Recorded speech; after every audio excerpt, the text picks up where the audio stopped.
এইগুলো হচ্ছে সব রডোডেন্ড্রন গাছ। আর এটাই সময়। এই দিকটা হচ্ছে এই ভিউ,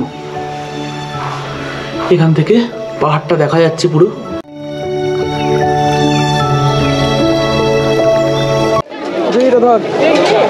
গরম আছে, হ্যাঁ, চিলি চিকেন আর এগ চাউ। আর ভিড় দেখো এখানে কিরকম লোক।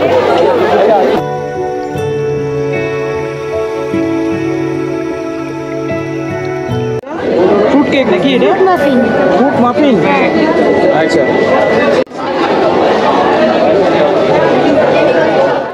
আর দেখো এলাকাটা কিরকম শান্ত পরিবেশ।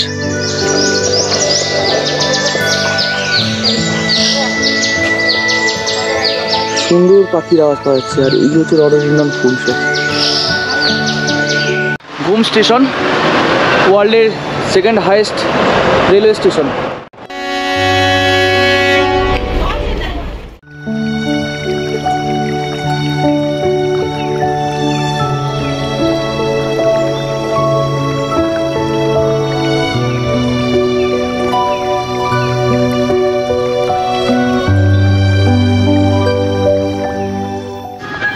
ঘুম স্টেশনটা ঘুরে দেখে নিলাম।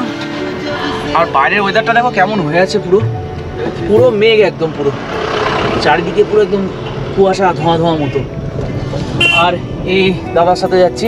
भैया तो अभी हम जाएंगे लिप्ता जगत। जाएंगे अभी क्या 15 मिनट लगेगा? 15 मिनट यहाँ से घूम से लिप्ता जगत 15 मिनट। ये दादा का नाम है दुश बोल के है। और ये मोबाइल नंबर 7001906297। তোমাদের যদি আসার থাকে তাহলে এই দাদার এই কন্ট্যাক্ট নাম্বারে কন্ট্যাক্ট করে চলে আসতে পারো। খুব সুন্দর, ভালো করে ঘোরায়। দার্জিলিং যদি পুরো ঘোরার থাকে, দেখার থাকে, পশুমতি মার্কেট থেকে লিপ্তা জগৎ থেকে আরও যত নেপাল বর্ডার ফর্ডার যা আছে সমস্ত দাদা ঘুরিয়ে গাইড করে দেখে যাবে। আমাদের তো খুব ভালোভাবে দেখিয়ে দিচ্ছে দাদা। ঠিক আছে, চলো লিপ্তা জগতে পৌঁছোই, তারপর তোমাদের সঙ্গে কথা হচ্ছে আবার।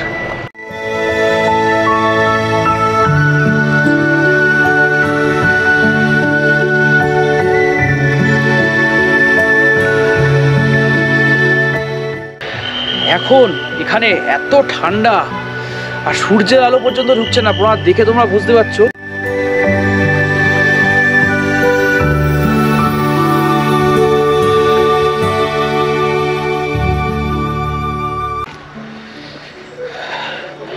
এখানে এত ঠান্ডা, চারিদিক দিয়ে পুরো ঠান্ডা ঘিরে ধরছে, দাঁড়ানো যাচ্ছে না। এবার আস্তে আস্তে নিচের দিকে নেমে যাব।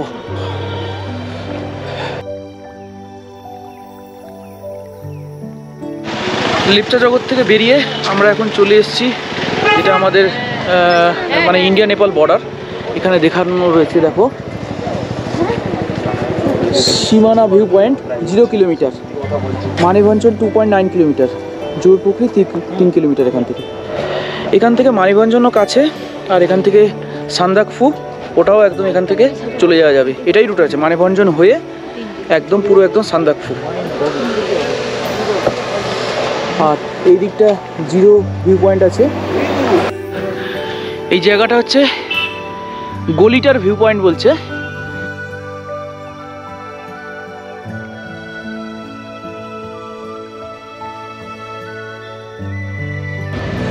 এখান থেকে মিরিকও বেশি দূর না, মিরিক এখান থেকে 20 কিলোমিটার মতো। আর পশুপতি মার্কেটেও এখান থেকে 6 কিলোমিটার মতো হবে। বেশিক্ষণ আর থাকবো না এখানে। আর এই পাইন গাছগুলো দেখো কি সুন্দর লাগছে, অদ্ভুত দৃশ্য, অদ্ভুত। এখানে লেখা আছে 6.4 কিলোমিটার পশুপতি আর 9.5 কিলোমিটার মিরিক। এখান থেকে 69 কিলোমিটার শিলিগুড়ি। আর এই ষাঁড়টা আমার দিকে আসছে, যেহেতু লাল রঙের ড্রেস পরে আছি না, আর দাঁড়ানো যাবে না, কেটে পড়ি। ইন্ডিয়া নেপাল বর্ডারে এসে এখানে একটা মার্কেট আছে ছোটোখাটো। এখানে সব জামা কাপড় সব আছে, এগুলো ডাইরেক্ট নেপাল থেকে আসে, একদম ডাইরেক্ট নেপাল থেকে আসে। এখানে ম্যাগি, অমলেট, ওয়াই সব খেতে পারবে। এদিকে ছোটোখাটো খাওয়ার জায়গা আছে। আর এইসব মার্কেট আছে পুরো। আকাশ যদি পরিষ্কার থাকতো এইখান থেকে পুরো বর্ডার দেখা যেত। বলছে এখানকার যারা স্থানীয় লোকাল তারা বলছে এখান থেকে পুরো নেপাল যে আর কি পুরো দেখা যায় পাশটা আর কি পরিষ্কার থাকে। কিন্তু আজকের দিনটা তো পুরো একদম ক্লাউডি ওয়েদার আছে, ফগি টাইপের, তো কিছুই দেখা যাবে না। দেখি জয়ী এখন ওয়াই নুডলস খাচ্ছে ঠান্ডার মধ্যে, এগুলো খুব দরকার, শরীর গরম হবে। ভালো। আমরা এখন আস্তে আস্তে নিচের দিকে নামছি, এখান থেকে মিরিকে যাব। তার আগে कौन सा क्या टी गार्डन है? पहले आएगा पशुपति। पशुपति नेपाल और इंडिया का बॉर्डर आएगा। हाँ, पशुपति आएगा। हाँ। उसके बाद गोपाल धारा टी गार्डन। हाँ, उसके बाद मिरिक लेक। আচ্ছা। তো এইসব জায়গা এইসব জায়গাগুলো আমরা ঘুরবো। আর এই যে রাস্তা দিয়ে আমরা যাচ্ছি, এই রাস্তার রাইট সাইডটা হচ্ছে পুরো নেপাল, পুরো একদম মানে রাস্তাটা বর্ডারে কাজ করছে। এদিকটা ইন্ডিয়া পড়ছে, এদিকটা নেপাল পড়ে যাচ্ছে পুরো একদম। পুরো নেপালে এদিকে গ্রাম টাম সব আছে রাস্তার দিকটা।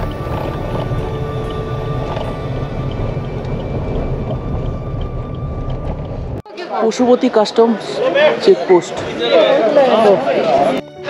এখানে চেকপোস্টে আমাদের পুরো চেক করে, আধার কার্ড চেক করে নিল, এন্ট্রি করে আমাদের এখন নেপালের ভেতর ঢুকতে দিচ্ছে।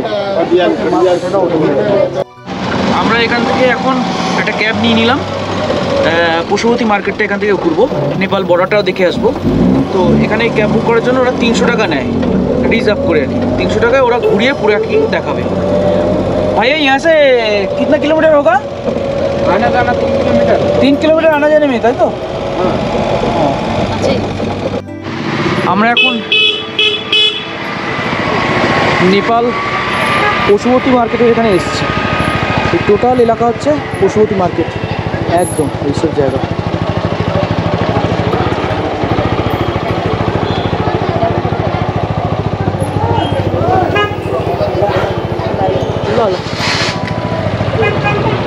এখানে আসতে গেলে মোটামুটি 300 টাকা দিয়ে ক্যাব বুক করতে হয়, দিলে এরা ঘুরিয়ে এখানে সমস্ত পশুপতি মার্কেট, মনেস্ট্রি আছে, এগুলো ঘুরিয়ে দেখিয়ে দেবে।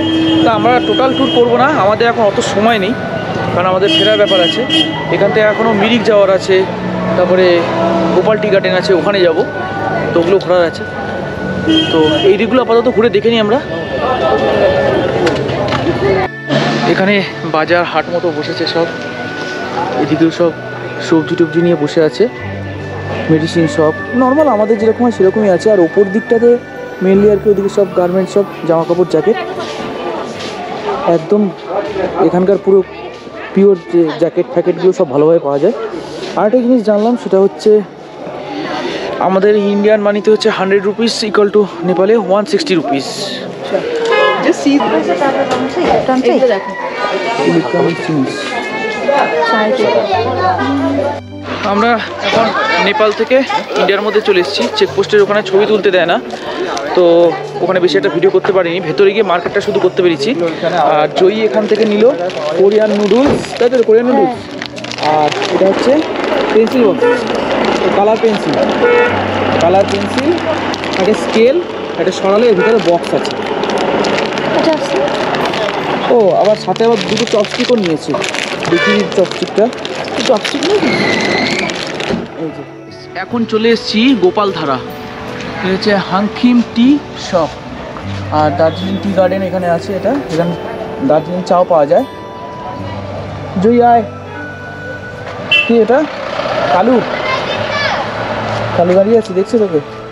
চ, এই সোজা রাস্তাটা এখান দিয়ে চলে যাচ্ছে, পুরো এইদিকে আছে টি গার্ডেন, যেটাকে বলছে গোপাল টি গার্ডেন। আমার এই পাইন ফরেস্ট মানে একদম আমার মন ছুঁয়ে গেছে,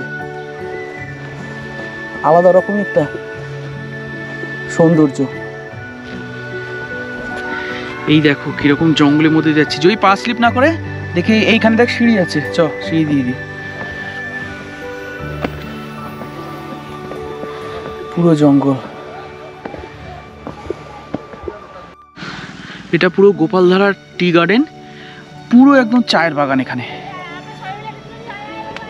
আর এইদিকের ভিউটা দেখো, এই আস্তে আস্তে নিচের দিকে পুরো একদম মানে চা বাগান আছে। আমি ওইদিকে যেতে পারছি না, আমাদের পাশে মেয়ে ঘুরে যাচ্ছে। অসাধারণ। আমরা এখন মিরিকের মধ্যে ঢুকে গেছি। এখন বাজে যায় প্রায় 2:10 তো এই হচ্ছে মিরিক টোটাল মার্কেট, বাজার, দোকানপাট এখানে।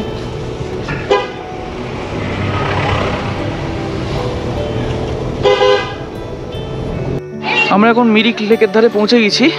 ওই দিক দিয়ে আমরা এসেছি, এই সাইড দিয়ে এসে এখানে সমস্ত কার পার্কিং করা থাকছে। এখানে একটা ছোটোখাটো লেক করা আছে, আর মেন গার্ডেনটা আছে হচ্ছে ওই সাইডটায়।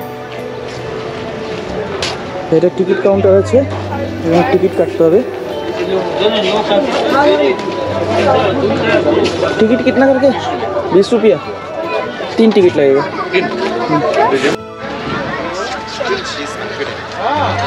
এদিকে টোটাল ফ্লাওয়ার গার্ডেন করা আছে, বেশ সুন্দর পরিবেশটা, দারুণ ভিউটা লাগছে। পুরো এদিক দিয়ে সব পাইন ট্রি রয়েছে, আর তার সামনে লেকটা দেখাচ্ছে।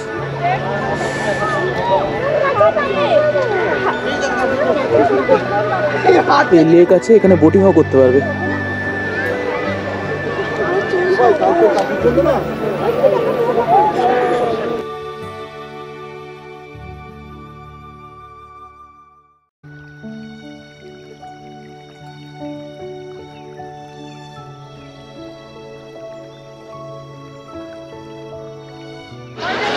এখন আর আমরা বেশিক্ষণ দাঁড়াবো না, এখন প্রায় 2:15 হয়ে গেছে। তো এই মিরিক থেকে এখন বেরিয়ে যাব, সোজা এনজিপির দিকে চলে যাব। রাত্রিবেলা ট্রেন আছে, আমরা ওখান থেকে ট্রেনটা ধরবো। তো চলো এখন এখান থেকে যাওয়া যাক, পরে আবার কথা হচ্ছে। গুড মর্নিং, সকাল এখন 6টা বাজে, আর আমরা হাওড়া স্টেশন পৌঁছে গেছি। কালকে আর কোনো ব্লগ করা হয়নি, শ্যুট করা হয়নি, কারণ শরীর টায়ার্ড হচ্ছিলো। আর লাগেজ ফ্যাগেজ নিয়ে সোজা আমরা শিলিগুড়ি এসে ওখান থেকে, যেটা গুয়াহাটি থেকে আসে, গুয়াহাটি হাওড়া সরাইঘাট, ওইটা আমরা ধরে নিয়েছি। রাত্রি 8টায় ট্রেন ছিল, আর আমরা এখন জাস্ট 6টা বাজে নামলাম। তো আশা করি তোমাদের সমস্ত ভিডিওটা ভালো লেগেছে। সমস্ত যে জায়গাগুলো দেখেছি সেগুলো তোমাদেরকে সব কিছু শেয়ার করতে পেরেছি, ইনফরমেশান। যদি ভিডিওটা ভালো লেগেছে তাহলে একটা লাইক করো, নতুন যদি হও তাহলে আমার চ্যানেল তাহলে সাবস্ক্রাইব করো, আমার অন্যান্য ভিডিওগুলোকে তোমরা শেয়ার করতে পারো। ততক্ষণের জন্য ভালো থেকো, সুস্থ থেকো, দেখা হবে পরবর্তী কোনো একটা নতুন ভিডিওতে। ততক্ষণ টাটা, বাই।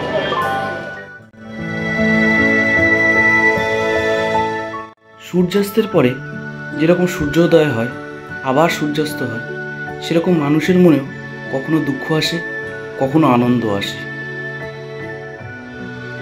ভারাক্রান্ত বুক আর বিষণ্ণ মন, সাথে কিছু সুমধুর স্মৃতি নিয়ে বাড়ি ফেরা।